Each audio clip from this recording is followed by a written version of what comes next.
గోదావరి ముంపు బాధితులకు ఇళ్ల స్థలాలు ఇవ్వాలని, సమస్యలు పరిష్కరించాలని సిపిఐ ఎమ్మెల్యే న్యూ డెమోక్రసీ ప్రగతిశీల మహిళా సంఘం నేతలు కొత్తగూడెం కలెక్టరేట్ ఎదుట ధర్నా నిర్వహించారు.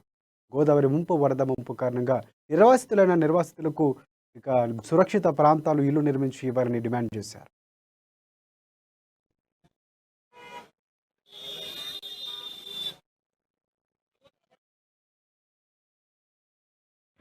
ఈ కార్యక్రమానికి హాజరైనటువంటి ప్రజలందరికీ ముందుగా అభినందనలు.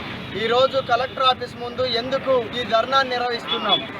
ఈ ధర్నా ఉద్దేశం ఏమిటంటే, గోదావరి వరద ముప్పు ఏదైతే ఉన్నదో ఆ వరద ముప్పు ప్రాంత ప్రజానీకం 149 రోజుల వరకు కలెక్టర్ ఆఫీస్ ముందు వివిధ సెంటర్లలో తమ నిరాహార దీక్షల్ని కొనసాగించారు. అయ్యా, మాకు ఈ వరద ముప్పు మూలంగా ఇళ్ళని కోల్పోయాం, నిర్వాసితులయ్యాం, ప్రతి సంవత్సరం ఈ ఇబ్బందులు ఎదుర్కొంటున్నాం, మాకు ఇల్లు కట్టించండి, ఇంటి స్థలాలను వరద ముప్పు గురిగానటువంటి ప్రాంతంలో నియమించండి అనేటువంటి చెప్పి మనం దీక్షలు చేశాం. ఈ దీక్షలలో మనం తీసుకున్నటువంటి ఒక కార్యక్రమాన్ని కలెక్టర్ గారు మీ సమస్యని పరిష్కరిస్తామని చెప్పి మనకు హామీ